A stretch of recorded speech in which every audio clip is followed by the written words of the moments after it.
அஸ்ஸலாமு அலைக்கும் வரஹ்மத்துல்லாஹி வபரகாத்துஹு. தினமும் ஒரு துஆ. எந்த ஒரு செயலை செய்ய துவங்கும் பொழுதும் அல்லாஹுவின் பெயரை சொல்லிக் கொள்ள வேண்டும்.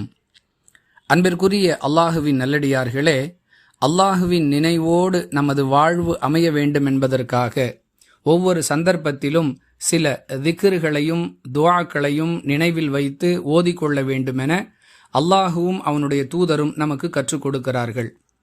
அந்த வரிசையில் நாம் எந்த ஒரு செயலை துவங்குவதாக இருந்தாலும் பிஸ்மில்லாஹ் என்று அல்லாஹுவின் பெயரை சொல்லி துவங்க வேண்டும் என்ற வழிகாட்டுதலை இஸ்லாம் நமக்கு வழங்குகிறது.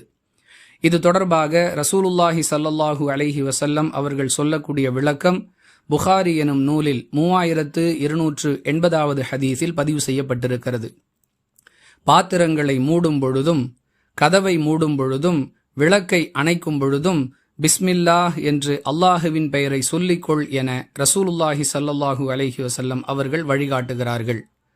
அன்பிற்குரிய சகோதர சகோதரிகளே, நபிகளாருடைய இந்த வழிகாட்டுதலை நினைவில் வைத்து நமது வாழ்வில் நாம் எந்த செயலை துவங்குவதாக இருந்தாலும் அல்லாஹுவின் பெயரை சொல்லி துவங்க வேண்டும் என்பதை நினைவில் வைத்துக் கொள்ள வேண்டும்.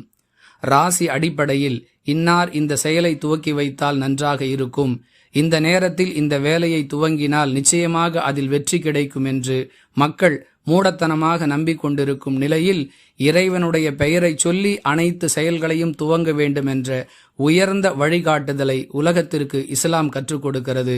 நினைவில் வைத்து செயல்படுவோம். வாஹிர் தஅவானா அனில் ஹம்துலில்லாஹி ரப்பில் ஆலமீன். அஸ்ஸலாமு அலைக்கும் வரஹ்மத்துல்லாஹி வபரகாத்துஹு.